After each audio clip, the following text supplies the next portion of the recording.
खबर है कि संसद के शीतकालीन सत्र के दौरान टीएमसी की राह कांग्रेस से अलग होगी और वो केंद्र सरकार के खिलाफ कांग्रेस के नेतृत्व में किए जाने वाले किसी प्रदर्शन का हिस्सा नहीं बनेगी। टीएमसी ने यही रणनीति मॉनसून सत्र के दौरान भी अपनाई थी और इस बार भी टीएमसी सांसद उसी राह पर चल सकते हैं। सूत्र बता रहे हैं कि पार्टी के सांसदों को ममता बनर्जी ने पहले ही बोल दिया है कि वो केंद्र सरकार का विरोध तो करें लेकिन कांग्रेस से अलग रहकर। खबर है कि ममता बनर्जी अपने दिल्ली दौरे पर प्रधानमंत्री से मिलने वाली हैं। केंद्र सरकार ने 2023 में भारत में होने वाली G20 समिट के मामले में भी सभी पार्टियों की एक बैठक बुलाई। खबर है कि इस बैठक के अलावा ममता बनर्जी और प्रधानमंत्री की अलग से भी मुलाकात हो सकती है और इसे शीतकालीन सत्र में टीएमसी की रणनीति से जोड़कर देखा जा रहा है। क्योंकि सूत्र बता रहे हैं कि टीएमसी सांसदों को कांग्रेस की अगुवाई वाले प्रदर्शनों से दूर रहने के निर्देश हैं।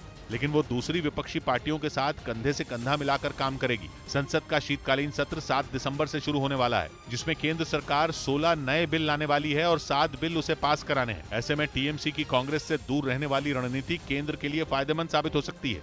इस बीच अमेरिका से हैरान कर देने वाला एक मामला सामने आया। आरोप है कि वहां के एरिजोना राज्य में 46 साल के एक कथित धर्मगुरु से 20 लड़कियों ने शादी की, इनमें ज्यादातर नाबालिग हैं।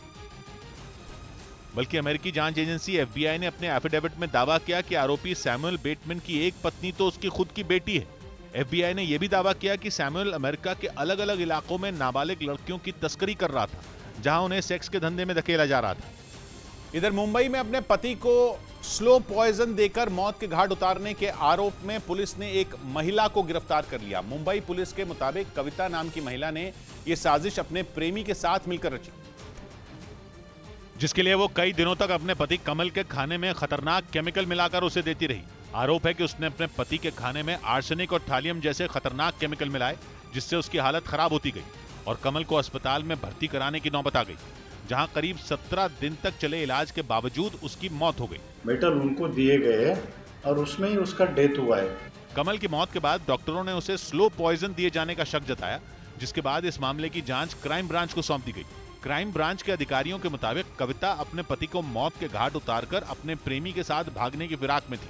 हालांकि उसके इस प्लान का पर्दाफाश होते ही मुंबई पुलिस ने उसे और उसके प्रेमी को गिरफ्तार कर लिया। दिल्ली के शास्त्री नगर से दिल दहला देने वाला एक वीडियो सामने आया। वहां एक 4 मंजिला इमारत ढह गई। इस घटना के बाद वहां हड़कंप मच गया और लोग अपनी जान बचाने के लिए इधर उधर भागने लगे। इस घटना का जो वीडियो सामने आया उसमें उस इमारत में लगी ईंटें धीरे धीरे जमीन पर गिरती नजर आईं, लेकिन थोड़ी ही देर बाद पूरी इमारत मलबे में तब्दील हो गई, जिसकी वजह से वहां धूल का गुबार उठता दिखाई दिया। इस घटना से वहां अफरा तफरी मच गई। गनीमत यह रही कि लोगों को वक्त रहते बिल्डिंग से बाहर निकाल लिया गया, वरना बड़ा हादसा हो सकता था। और हमने मकान मालिक से बोला, भाई साहब की बिल्डिंग को तोड़वा लो। लोगों का आरोप है कि जब से इस 4 मंजिला इमारत में काम शुरू हुआ तभी से ये झुक गई थी, जिसे देखते हुए नगर निगम ने नोटिस भेजकर इसे तुड़वाने का निर्देश दिया था, लेकिन इसके बावजूद बिल्डर ने काम नहीं रुकवाया। हालांकि हादसे के बाद एहतियातन आसपास के घरों को खाली करा लिया गया।